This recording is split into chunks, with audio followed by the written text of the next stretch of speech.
about cinema in Świdnik, and we had a meeting with a very important guest, Carl Wilkens. He came here to talk about massacre in Rwanda, which he experienced. He told his story, and students were listening very carefully. Thank you very much, Ula. Good morning. Thank you so much to the city of Świdnik. Do I have that right? Yeah? My pronunciation is okay? It's okay.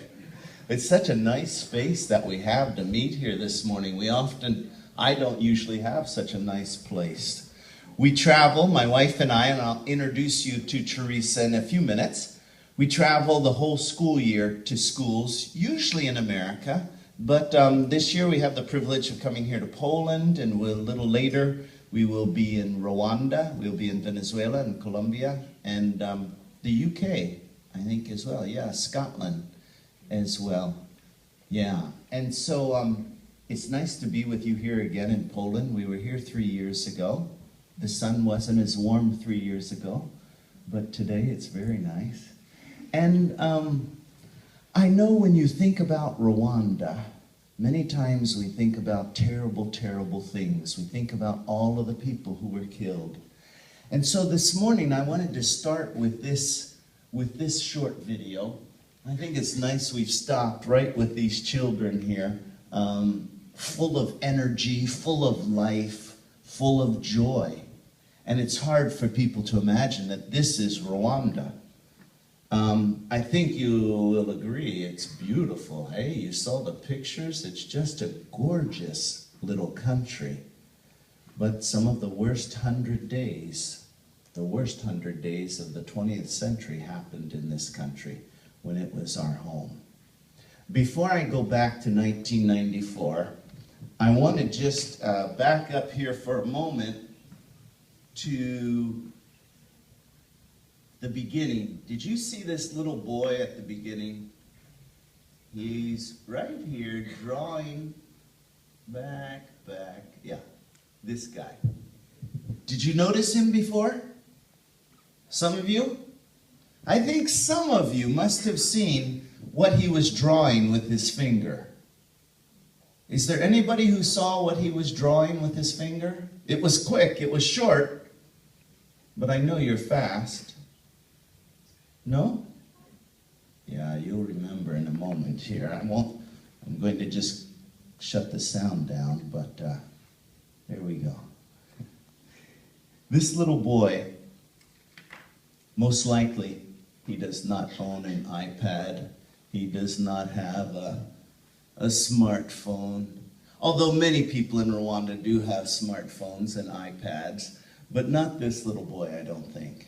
He probably doesn't even have a crayon or a coloring book. But what he has is his imagination and a dirty car. And you can see the artwork that he's doing here. He's got the continent of Africa, a little dot right there for Rwanda. He's got all of these happy faces here. He's got some cars and some pineapples and some bananas. He's got a home over here, and he's got a few people here and a little bicycle, motorcycle on the back. If this little boy was drawing on a car 17 years ago in Rwanda, I think he would have drawn guns, machetes, maybe somebody with blood dripping down from their arm. Because after war, that's what children usually draw. But now, this was 18 years after the genocide. We're now 20 years. They made this film 2 years ago. And you can see how this boy is showing us that life in Rwanda is like life in many, many countries. So how do you go from a country that's killing its neighbors to this little boy doing this beautiful artwork on the car? How does that happen? I hope before we're finished today, you'll understand just a little bit of how people can move from such a terrible, terrible past to such a hopeful future. Like those little kids at the school who were running around. In fact, let's see, where did we leave off? Oh yeah, back here at this little school. Oh, the helicopter. Can you imagine? The kids were so excited to see a helicopter coming to their school. And then these guys with a camera. You can just begin to imagine their excitement.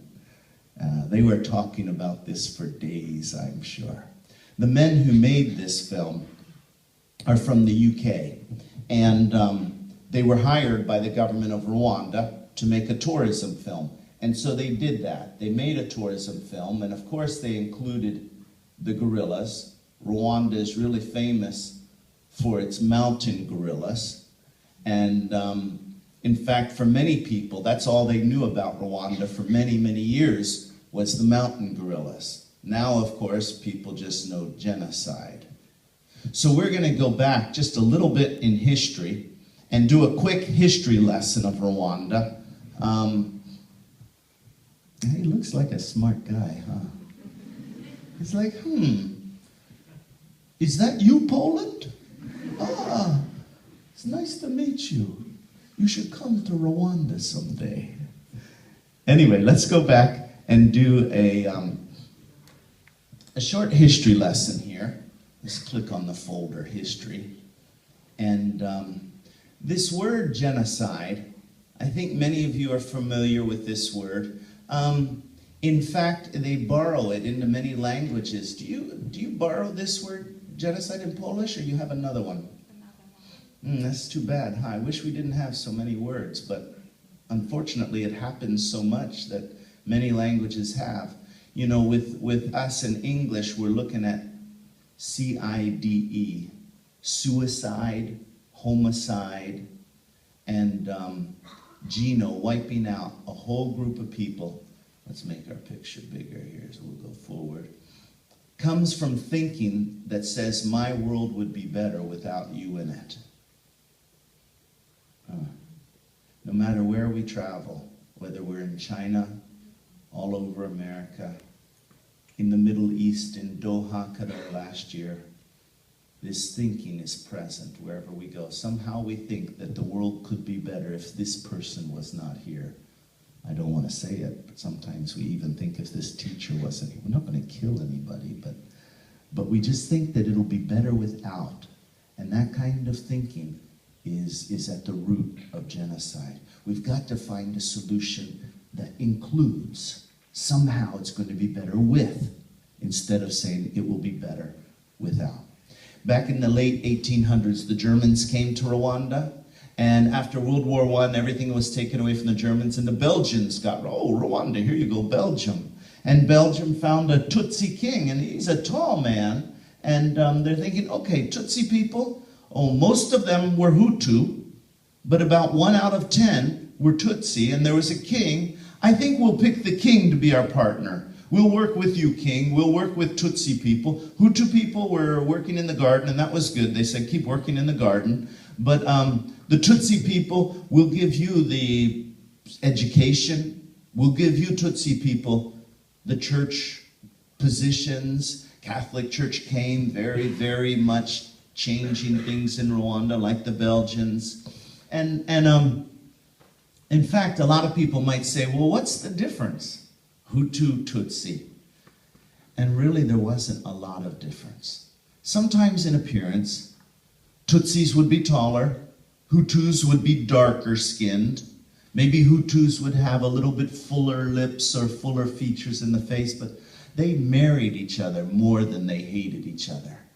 In fact, when you talk to so many people in Rwanda, yeah, grandma was a Tutsi, or yeah, my uncle was a Hutu, or there's just so much mixture. So if you think that the genocide is from this group hating this group, and finally it got so hot, kaboom, it exploded into genocide, no. It's very much driven by political leaders who are trying to separate people so that they can have support to stay in power. We want to get a group, and sometimes the best way to unite people is fear and hatred. Those are some of the best, I don't want to say best. Those are some of the most powerful ways that people often can unite people to stay in power. Fear and hatred. And so this went on, the separation in Rwanda, for many years until independence. When the Hutu people said, it's not right, we're the majority, we should have education, we should be able to run the government, and many Tutsi people were chased out of the country. Many people were killed. Later I'm going to show you a picture of a man, well, it's a drawing. We're in the middle of the genocide, and the people who are doing the killing, they called them Interahamwe. The Interahamwe were surrounding the orphanage and they were going to kill us. And the man, the brother of the director of the orphanage, I was just Skyping with him last night. He's in Germany. But you'll see him. He was telling me last night how in 1959, 1960, his father was a young man. And he was put in jail. And all the things that were happening in 59 and 60, people who were being killed. And those who were not killed, they were running away. Let's go to Uganda, okay? Or let's go to the Congo. Back then, maybe Zaire, the Belgian Congo, Zaire. Let's go to Burundi, to the south. People were fleeing in 1950. We'll come back. We'll come back in a week, in 2 weeks, in a month. We'll come back. But the new government, this was the first president, no, you're not welcome back. 10 years later, no. 20 years later, no. 30 years later, 1990, no. They're coming. And they're coming with guns. So in 1990, 6 months after Teresa and I and our 3 children came to Rwanda, a war started. People were coming mostly from Uganda. They were coming with guns. The children of the people who had fled in 1959, 1960. They had grown up. They now had military training. They came back with guns. And we had 3 years of war. So that's just a brief history up till 1993, 1990. This man became president in the 70s. He was really good friends with the president of France. This is Mitterrand, the president of France at the time. They were such good friends that Mitterrand says, hey, here's the keys to a new jet. I don't know, a jet doesn't have keys, does it? But anyway, he gave him an executive jet. They were very closely connected, France and Rwanda. In fact, when the killing starts, many people are going to be thinking, what is France doing here? Are they stopping the killing, or are they behind the killing? So it's a very complex story of France. So let's see, what should we do here now? Let me show you a little news clip from 1994. You can find this if you get on the internet.